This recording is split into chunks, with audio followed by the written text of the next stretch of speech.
Clip number 351 انشاءاللہ عز و جل اس کلپ میں سورہ اعراف کی آیت نمبر 59 سے 63 تک کی تلاوت، ترجمہ اور تفسیر قرآن صراط الجنان سنیں گے۔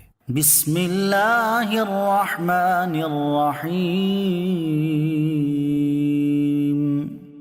اللہ کے نام سے شروع جو نہایت مہربان رحمت والا ہے۔ لقد ارسلنا نوحا الى قومه فقال يا قوم اعبدوا الله ما لكم من اله غيره انی اخاف علیکم عذاب یوم عظیم۔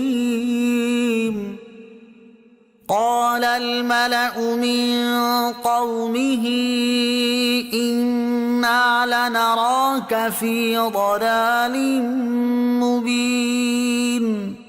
ترجمہ، بے شک ہم نے نوح کو اس کی قوم کی طرف بھیجا تو اس نے کہا، اے میری قوم اللہ کی عبادت کرو، اس کے سوا تمہارا کوئی معبود نہیں، بے شک میں تم پر بڑے دن کے عذاب کا خوف کرتا ہوں۔ اس کی قوم کے سردار بولے، بے شک ہم تمہیں کھلی گمراہی میں دیکھتے ہیں۔ لقد ارسلنا نوحا، بے شک ہم نے نوح کو بھیجا۔ اس سے ماقبل آیات میں اللہ تعالیٰ نے اپنی قدرت اور وحدانیت کے دلائل اور اپنی عجیب و غریب صنعتوں سے متعلق بیان فرمایا۔ ان سے اللہ تعالیٰ کا واحد اور رب ہونا ثابت ہوتا ہے۔ پھر مرنے کے بعد اٹھنے اور زندہ ہونے کی صحت پر مضبوط ترین دلیل قائم فرمائی۔ ان سب کے بعد بڑی تفصیل سے انبیاء کرام علیہ الصلوۃ والسلام کے واقعات بیان فرمائے کہ وہ بھی اپنی امتوں کو توحید اور رسالت اور عقیدہ قیامت کی طرف دعوت دیتے رہے۔ اس سے یہ معلوم ہوا کہ یہ دعوت کوئی نئی نہیں بلکہ ہمیشہ سے انبیاء کرام علیہ الصلوۃ والسلام انہی چیزوں کی دعوت دیتے آئے ہیں۔ پھر اس کے ساتھ اس بات کو بھی بار بار دہرایا گیا کہ انبیاء کرام علیہ الصلوۃ والسلام کی دعوت کے انکار کو معمولی نہ سمجھا جائے، بلکہ پہلی امتوں کے احوال کو پیش نظر رکھا جائے کہ ان میں سے جنہوں نے انبیاء کرام علیہ الصلوۃ والسلام کو جھٹلایا اور ان کے بیان کردہ عقیدہ توحید و رسالت اور حشر و نشر کا انکار کیا، وہ تباہ و برباد ہو گئے۔ انبیاء کرام علیہ الصلوۃ والسلام کے واقعات میں سب سے پہلے حضرت نوح علیہ الصلوۃ والسلام کا ذکر کیا گیا، کیونکہ کفار کی طرف بھیجے جانے والے پہلے رسول یہی تھے۔ حضرت نوح علیہ الصلوۃ والسلام کا مختصر تعارف۔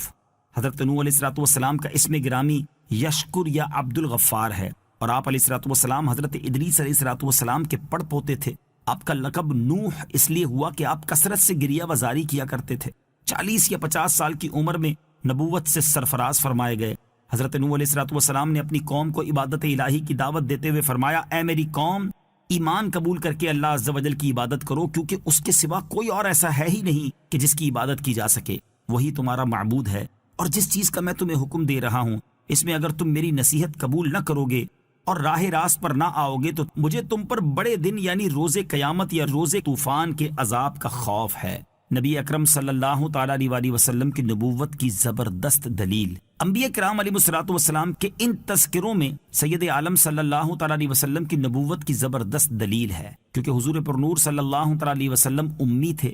پھر آپ کا ان واقعات کو تفصیلاً بیان فرمانا، بالخصوص ایسے ملک میں جہاں اہل کتاب کے علماء بکثرت موجود تھے اور سرگرم مخالف بھی تھے، ذرا سی بات پاتے تو بہت شور مچاتے، وہاں حضور اقدس صلی اللہ تعالیٰ علیہ وسلم کا ان واقعات کو بیان فرمانا اور اہل کتاب کا ساکت و حیران رہ جانا اس بات کی صریح دلیل ہے کہ آپ نبی برحق ہیں اور پروردگار عالم نے آپ علیہ الصلوۃ والسلام پر علوم کے دروازے کھول دیے ہیں۔ نوٹ: حضرت نوح علیہ الصلوۃ والسلام کا اپنی قوم کو راہ راست پر آنے کی دعوت دینے اور ان کی قوم پر آنے والے عذاب کا تفصیلی ذکر سورہ ہود آیت نمبر 25 تا 48 میں بھی مذکور ہے۔ قال يا قوم ليس بي ضلالة ولكني رسول من رب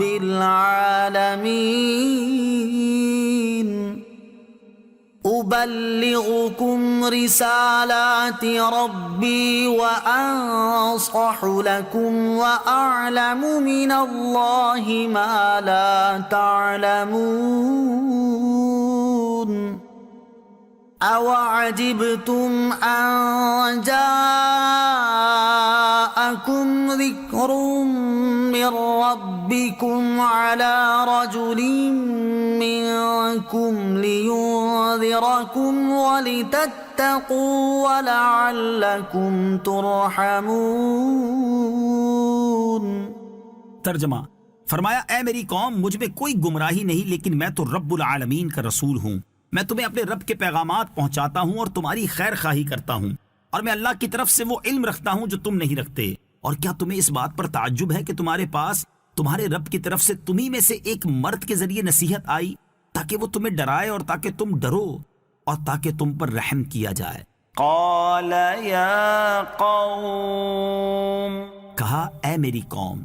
قوم کے سرداروں کا جہالت و صفاحت سے بھرپور جواب سن کر کمال خلق کا مظاہرہ کرتے ہوئے حضرت نوح علیہ الصلوۃ والسلام نے جواب دیا کہ اے میری قوم مجھ میں کوئی گمراہی کی بات نہیں بلکہ میں تو اپنے رب عز و جل کی طرف سے تمہاری ہدایت کے لیے رسول بنا کر بھیجا گیا ہوں. کیونکہ جب دنیاوی بادشاہ کسی نا تجربے کار اور جاہل کو اپنا وزیر نہیں بناتا یا کوئی اہم عہدہ نہیں سونپتا تو اللہ تبارک و تعالی جو سب بادشاہوں کا بادشاہ ہے وہ کیسے کسی بے وقوف یا کم علم کو منصب نبوت سے سرفراز فرما سکتا ہے. اور میرا کام تو اپنے رب عز و جل کے پیغامات تم تک پہنچانا اور تمہاری بھلائی چاہنا ہے.